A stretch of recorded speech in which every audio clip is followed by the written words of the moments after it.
Bonjour à tous, bienvenue dans l'Instant de Luxe 2.0. Ravi de vous accueillir pour cette nouvelle émission avec une personnalité qui s'occupe des stars et notamment de la chirurgie esthétique. Bonjour, docteur Jacques Oana. Bonjour Jordan. Ravi que vous soyez là. Merci également. Ça fait très plaisir de vous recevoir. Merci. On va parler ensemble de chirurgie. Vous connaissez bien le dossier. Vous êtes un des pionniers en C'est mon France. métier, oui. Tout Évidemment, vous avez sorti un livre qui s'appelle « Le dialogue du corps ». Tout à fait. On va en parler, cette on édition. peut aussi dire la diagonale du corps. Oui, c'est vrai. Je dis quoi? Le dialogue, mais c'était une bonne option. Oui, c'est vrai, Une bonne excusez-moi, option. je me suis trompé Tout à dans le fait. prénom. Mais La c'est pas diagonale grave. du corps. Ce qui compte, c'est que le livre soit avec moi et qu'il soit bon, parce que c'est assez rare, les bons livres sur l'explication. Alors c'est intéressant parce que vous parlez de l'anatomie, notamment de l'intestin. On va en parler, pourquoi, comment, on vous explique tout. Mais juste avant, qui est Jacques Oana? Rencontrons tout de suite dans la première case, ensemble. Allez, case numéro 1, on part en famille. Vous êtes né où, Jacques? Je suis né à Marrakech. D'accord. C'est une chance exceptionnelle d'être né à Marrakech. C'est un endroit où se mêlaient de façon très harmonieuse trois cultures, la culture musulmane, juive et européenne, et dans une harmonie parfaite, ce qu'on peut appeler aujourd'hui le vivre ensemble. Et j'ai toujours considéré qu'être né à Marrakech était une chance exceptionnelle. Plutôt proche de papa ou de maman?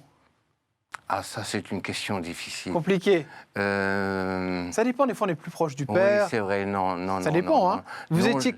Alors, mes parents sont à la base de ma force, de mon éducation, Oui. de ma structure. Mon père a joué son rôle, c'est-à-dire autoritaire mais aimant. D'accord. Et ma mère a su nous entourer. Non, franchement, je ne peux pas faire de différence. Comment s'est passée l'enfance? Plutôt bien? Vous étiez un enfant turbulent ou alors au contraire, vous étiez quelqu'un de très stable?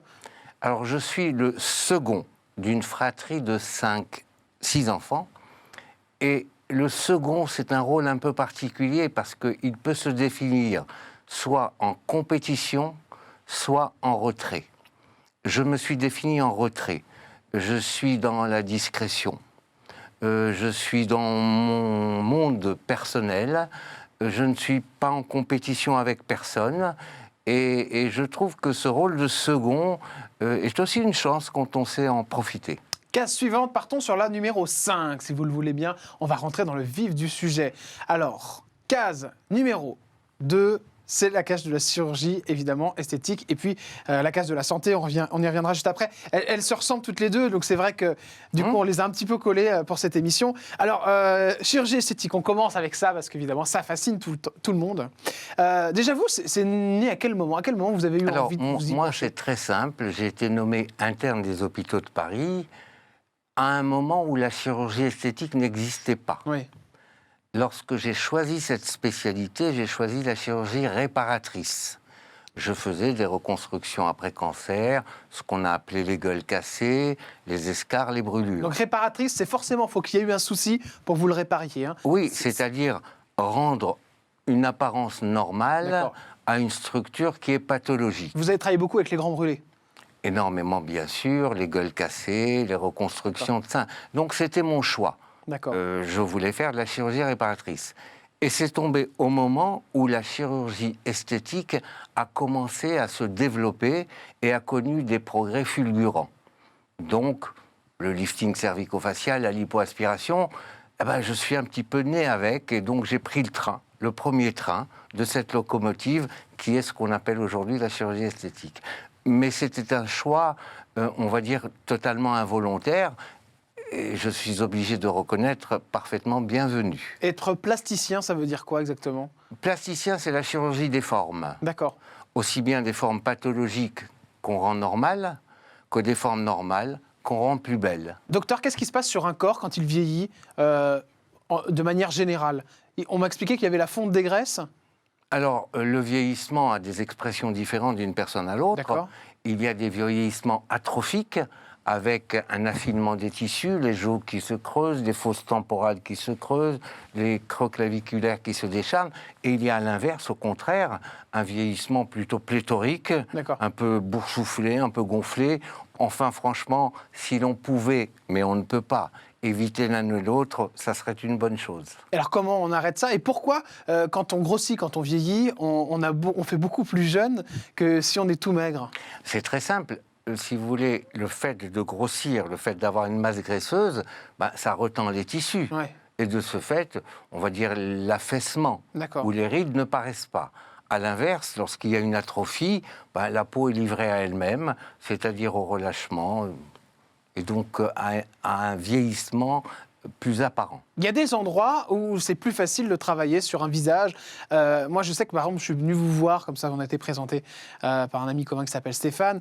Et vous, vous m'avez fait une petite injection, c'est là pour les rides du lion? Oui. C'est quoi que vous m'avez mis au niveau de... En fait, si vous voulez, la chirurgie esthétique a fait des progrès considérables. On peut dire qu'elle est née dans les années 80 et qu'aujourd'hui, elle est arrivée à une maturité. D'accord. Peut-être pas définitive, mais relativement complète. En dehors de la chirurgie, il y a aussi la médecine esthétique. Donc, il y a des moyens plus ou moins invasifs, plus ou moins radicaux. Pour ce geste très simple dont vous parlez, le fait d'avoir une ride marquée ici, il suffit d'associer deux produits. Un produit qu'on appelle le Botox, qui met les muscles au repos. De ce fait, on ne peut plus froncer comme ça. D'accord. Et un deuxième produit qui renforce un peu les tissus, qui est l'équivalent du collagène et qu'on appelle l'acide hyaluronique, et qui donne une tenue au tissu. Donc franchement, en 2 piqûres, on peut faire disparaître une ride. Oh, c'est pas un exploit fondamental, mais c'est une amélioration qui est intéressante. Est-ce que c'est dangereux? Pas du tout. Les produits actuellement autorisés sont strictement sans aucun danger.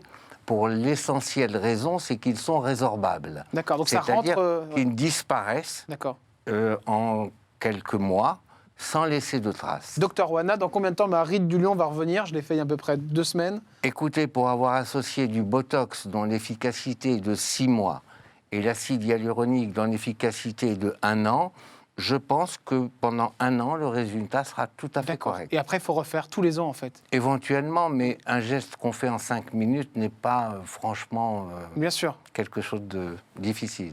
On entend des fois des problèmes au niveau des prothèses mammaires, on l'a entendu, des cancers qui se sont développés, il y a eu plein d'histoires. Jamais. Vous avez Pardon. Les prothèses mammaires à base de gel de silicone, utilisées depuis 1964, c'était pas hier, n'ont jamais, au grand jamais, donné la moindre complication, le caractère cancéreux ou tumoral. S'il y avait eu un cas avéré dans le monde, ces prothèses auraient été complètement interdites. Or, c'est l'intervention la plus pratiquée au monde. Autant vous dire qu'elles sont d'une sécurité totale sur ce plan.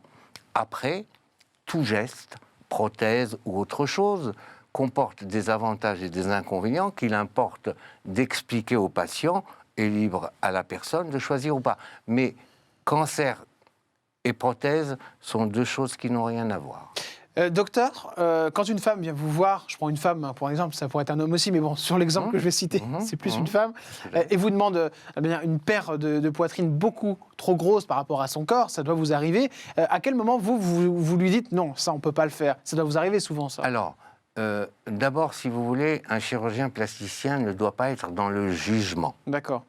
Il doit être dans le conseil. Il n'a pas à transposer ses propres aspirations sur le désir d'une autre personne. Je trouverais ça pas tout à fait correct. Pour autant, le fait de donner un conseil, c'est un peu se mettre à la place de la personne. Bien sûr, Donc, il faut aussi bien connaître la personne. Lorsqu'il s'agit d'une personne, pardon d'être franc, dont la séduction est le métier ou le fonds de commerce, et qui a besoin d'attirer, franchement, par une silhouette provocante, l'analyse n'est pas la même que lorsque vous avez une mère de famille qui élève ses 4 enfants ou 3 enfants, dont la poitrine s'est affaissée et qui veut retrouver sa vie de femme. Donc, si vous voulez, on ne peut pas porter le même jugement sur ces 2 personnes parce que Mais vous ces le dites- cas de figure, comme évidemment, Franchement, ces cas de vous le dites figure se présentent immédiatement. D'abord, pardon de vous le dire, il n'y a pas besoin de le dire pour s'en apercevoir. D'accord. Hein. Deuxièmement, il suffit d'être un tout petit peu psychologue pour définir les contours. Et troisièmement, il faut savoir qu'en cours d'une consultation qui dure à peu près une demi-heure, c'est un véritable psychodrame où le ou la patiente se livre entièrement, c'est cash, vous voyez. Et de ce fait, si vous voulez, la relation, elle est franche, elle est profonde, elle est cordiale, mais elle est réelle, quoi. Il ne s'agit pas d'être complaisant, il s'agit de rendre le service qui est attendu. Pour revenir à votre question, si je peux me permettre, bien, lorsqu'une patiente veut une très forte poitrine et que c'est son fonds de commerce, pardon d'y revenir, à ce moment-là, on n'est pas dans le jugement. Ouais, on y va. Voilà. Lorsqu'il s'agit d'une demande qui peut peut-être surprendre par un milieu socio-professionnel un petit peu plus classique, et la demande d'une silhouette peut-être un peu provocante, eh bien, ça justifie 2 ou 3 consultations pour voir dans quelle mesure cette demande correspond à une réalité et non pas à un fantasme. Et puis après, on est libre de décider ou non de donner suite. On est souvent surpris de voir que quand on réalise ce vœu un peu excessif de certaines patientes, eh bien la transformation que vous observez chez cette patiente peut remettre en question votre propre jugement. Ah oui, Il faut d'accord. être modeste. Ah, je comprends. D'accord. Intéressant. Bon, vous êtes connu évidemment mondialement avec ce que vous avez fait, notamment le pionnier dans ce secteur. Comment on appelle ça déjà? J'ai oublié, tiens, le nom. Une agence, pas une agence, mais que je suis fou. Une clinique, pardon, excusez-moi, j'avais perdu le mot. Donc, vous faites pas Alzheimer par hasard, docteur. Une clinique, notamment, vous aviez à Montaigne. Écoutez, j'ai eu un parcours particulièrement original et j'ai bénéficié d'un entourage exceptionnel. J'ai par exemple créé la première clinique de chirurgie esthétique en Europe et la plus grande, qui se trouvait sur les Champs-Élysées, rue de Marignan, clinique Élysée-Montaigne, et qui a eu un succès phénoménal que j'ai dirigé pendant 20 ans. C'est vrai que dans mon expérience professionnelle, je suis obligé de le reconnaître, je suis considéré comme un pionnier et j'ai avancé dans beaucoup de domaines. Et donc, si vous voulez, j'ai eu comme ça la chance de rencontrer un nombre de patients importants et de tous les niveaux.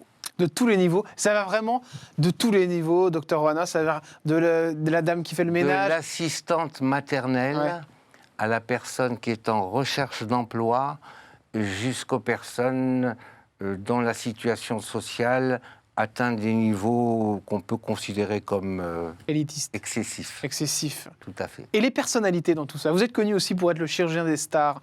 Il y en a beaucoup qui passent par chez vous qui le disent. Écoutez, certains le disent, d'autres ne le disent pas. Je crois, là encore... Qui le dit ? Certains le disent, effectivement. Il s'agit de ne pas être dans le jugement. Oui. Ceux qui le disent, c'est à eux de le dire. Oui. Certainement pas à moi. Je suis désolé de vous décevoir. D'accord. Ouais, vous ne dites pas du tout. Je n'en C'est une ai question ni le droit. Mais surtout, vous ne savez plus qui est d'accord pour le dire ou pas. D'une certaine manière, Ouais. il faut savoir que pour exercer depuis longtemps et pour avoir eu la chance d'avoir une clientèle encore très importante, il n'y a pas beaucoup de personnes que je n'ai pas vues en consultation. En personnalité ? Bah évidemment, enfin, en personnalité. Il n'y a que des personnalités, de toute façon. D'accord. Enfin, je veux dire d'une certaine manière. D'une certaine manière. Mais si vous prenez show business, tout ça, oui, forcément. Et vous avez eu des ministres ? Écoutez, des hommes politiques, oui, tout à fait. Des présidents ? Des ministres et des présidents. Vous avez eu des présidents de la République ? Je ne dirais peut-être pas française, quoique. D'accord. Mais en tout cas, étrangers, oui. D'accord, ok. Et est-ce que les demandes sont différentes quand ce sont des personnes très connues, docteur ? Ils demandent des choses un peu étonnantes ou pas du tout, au contraire ? Non. Les personnes très connues sont tenues à une certaine stabilité de leur image et ils veulent juste la pérenniser. D'accord. Ils ne veulent pas la changer. Donc, ils restent dans des démarches progressives et répétées. Vous avez étudié le cas des frères Bogdanov ?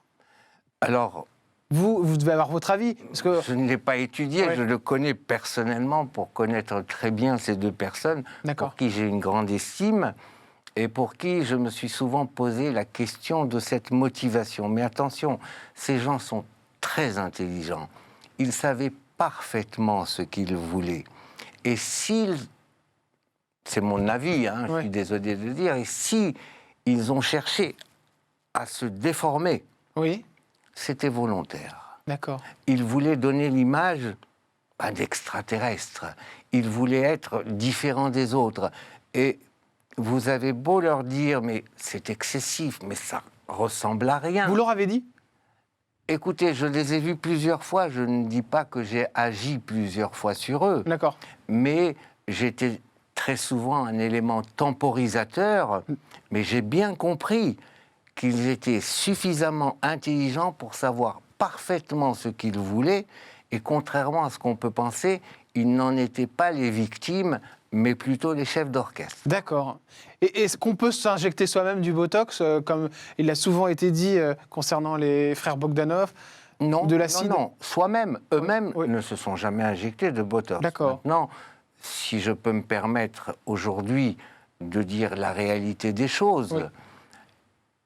les déformations que l'on observe, qui sont excessives et caricaturales, ne sont pas le fait de produits actuels, ne sont pas non plus le fait d'erreurs techniques.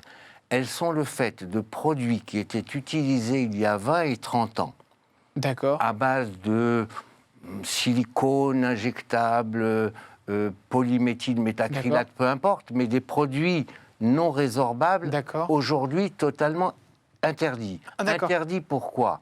Parce qu'une fois injecté, c'est bien, mais le produit continue de vivre par lui-même, et il grossit, et il grossit, et il grossit, et il déforme. Ces produits sont interdits. D'accord. Lorsqu'on voit une personne dont on juge la bouche excessive, les pommettes déformées, ça n'est pas le fait des produits actuels, ça n'est pas des catastrophes de la chirurgie esthétique, c'est juste l'utilisation de produits anciens, D'accord. aujourd'hui totalement interdits. Et ça veut dire, docteur Oana, que si les Bogdanov avaient continué de vivre, par exemple, 10 ans, tout aurait encore doublé de volume.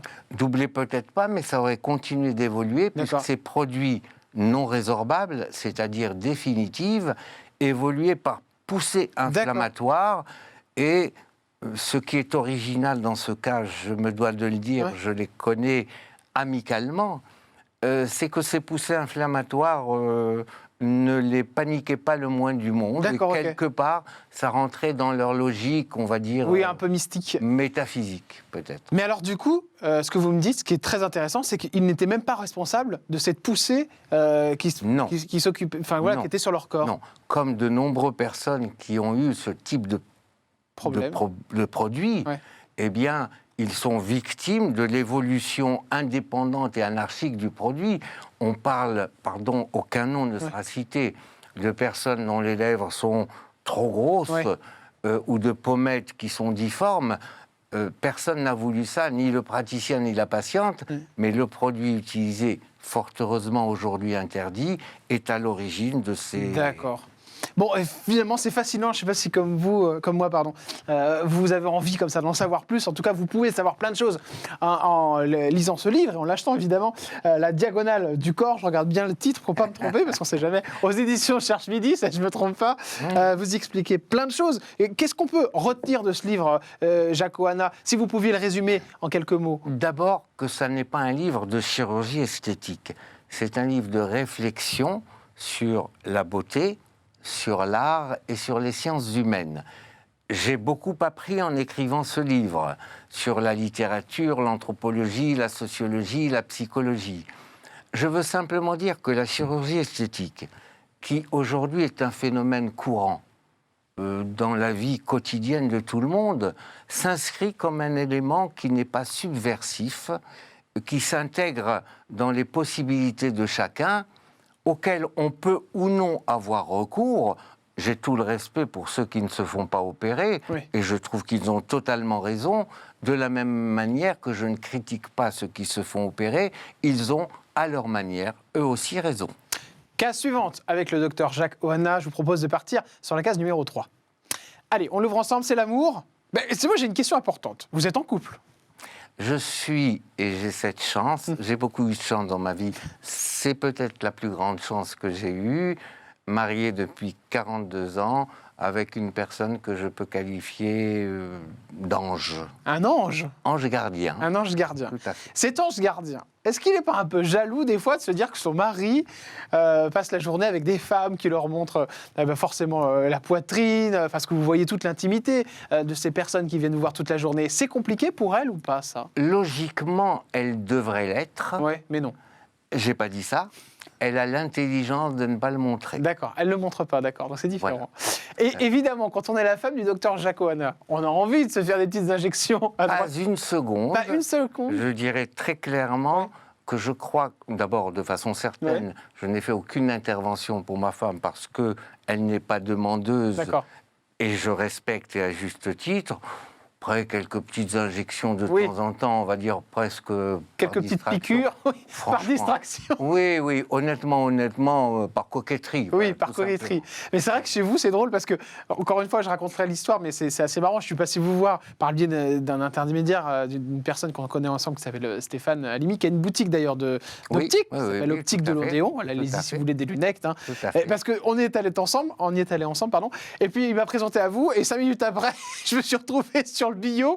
Vous m'avez dit, allez Jordan, je vous fais une petite rue d'union si vous voulez. Je ne demande jamais rien. Non, mais c'est... Mais votre expression Oui.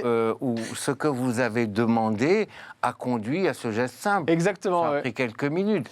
Je Mais veux c'est dire, drôle parce que c'est comme si c'était vous faire un café. Ça m'a Mais- fait rire, ça. Mais c'est pas très compliqué. Non, c'est sûr. vraiment. Mais c'est vrai que dans la tête de beaucoup de gens, là, si j'en parle à ma maman ou à des amis, ils vont me dire oh, mais oui, c'est une vraie opération, c'est long. C'est vrai que ça représente quelque chose d'incroyable. Et c'est vrai que quand on va chez vous, il y a ce côté comme ça très simple. Bon, allez, une petite piqûre, et puis Non, voilà, mais c'est pour réglé. vous, c'est pas une opération. Non, c'est Enfin, sûr. ce ne sont que deux petites piqûres. Oui, mais ça fait peur quand même dans la tête des gens encore aujourd'hui. Petite question, docteur Oana. Aujourd'hui, vous avez vu la télé-réalité s'occupe beaucoup de la chirurgie esthétique. C'est devenu pratiquement primordial pour eux. Hein, on le sait, ils passent tous. Télé-réalité, réseaux sociaux. Voilà, c'est assez impressionnant. Ils parlent tout le temps d'une clinique qui s'appelle la clinique des Champs-Élysées. Pourquoi cette clinique d'ailleurs c'est quoi? C'est parce Écoutez. qu'ils passent des contrats ensemble? Est-ce que vous aussi vous travaillez avec des influenceurs? Non, pas du tout. Pas du... oh, non. Alors, c'est une très très bonne question parce que la chirurgie esthétique concerne tout le monde, Oui. concerne donc, si vous voulez, les cliniques, les influenceurs, les réseaux sociaux. Alors, personnellement, donc, j'ai créé la première clinique de chirurgie esthétique dans les années 90. Et une clinique est une structure très difficile à gérer. Vous savez, pour un chirurgien comme moi, qui Oui. n'est pas du tout un administratif, gérer 50 personnes employées, hein, Bien je sûr, veux dire, ouais. c'était difficile. Et j'ai donc vendu cette clinique. Aujourd'hui, la clinique dont vous parlez est l'une des cliniques, la clinique la plus importante en France, D'accord. spécialisée en chirurgie esthétique, et c'est la raison de sa notoriété. D'accord. Les cliniques aujourd'hui, ce qui n'était pas le cas avant, utilisent influenceurs, réseaux sociaux. On ne peut plus ne pas le faire. Hein. C'est la raison pour laquelle elle a une visibilité importante.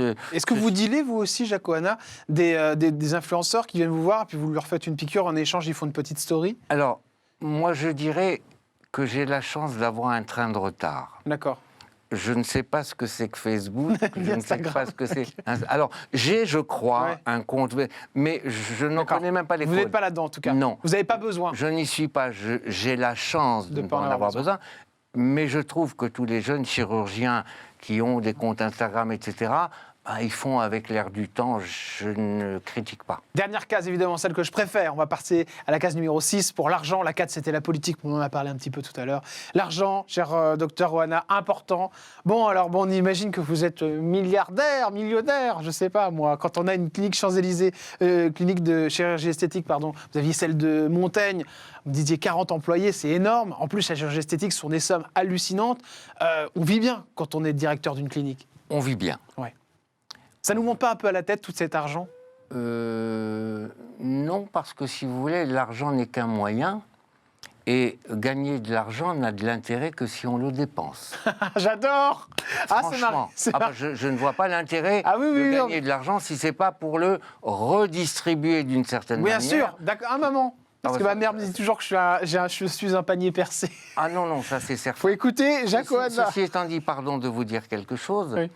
Le fait d'avoir une activité chirurgicale importante permet effectivement d'avoir un train de vie tout à fait confortable et qui permet de subvenir aux besoins de son entourage de la famille proche. Ça n'est cependant pas le meilleur moyen d'être très riche.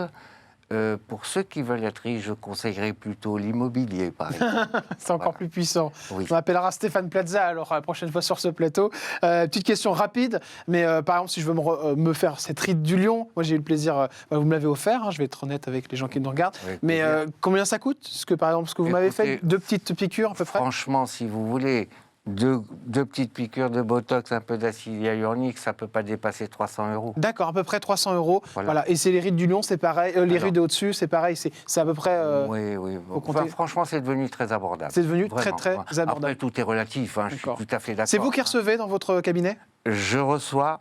C'est moi qui fais les injections. Je fais toutes mes opérations. C'est moi qui fais toutes mes sécures. Et c'est moi qui suis toutes mes patientes. Ça, je dois dire que c'est une règle, une éthique que je ne peux pas, je ne sais pas déléguer. Déléguer, c'est au-dessus de mes forces, je m'y refuse. Ce livre, je l'ai écrit mot à mot, chaque photo, chaque graphisme, tout, parce que je ne sais pas confier à d'autres ce qui me tient à cœur. La diagonale du corps, voilà, ce livre. Quelque part, c'est le roman. Oui, c'est le roman de votre vie. Oui. C'est le roman du corps. Et un peu de tout ce que vous avez fait. Jacques Oana, 29 € aux éditions du Cherche Midi. Merci, Docteur Oana. Merci. J'aurais aimé faire encore 10, 15, 30, voire 50 minutes avec vous. C'est très gentil à vous. Le temps est petit, mais en tout cas, merci d'avoir répondu à mes questions. Je pense qu'il y a plein de gens qui ont regardé, qui vont aimer ce moment avec vous, où on a appris plein de choses. Où est l'adresse de votre cabinet, qu'on puisse venir vous voir? Moi, je suis installé depuis 40 ans avenue Montaigne. Avenue Montaigne. Quel numéro? Je suis au 20 avenue Montaigne. Le 20 avenue Montaigne, si vous voulez aller voir le docteur Jacques Oana vous faire un petit coup de piqûre là pour prendre un petit coup de jeûne. Merci de nous avoir suivis. Ou une information tout simplement. Tout simplement une information pour en savoir plus sur votre corps ou ce qui peut être fait pour aller un petit peu mieux. Ça fait toujours du bien. Voilà, qu'on prenne soin de nous d'une manière ou d'une autre. Merci de nous avoir suivis dans cet instant de luxe 2.0. On se retrouve très vite en collaboration évidemment avec Pour People. Ciao.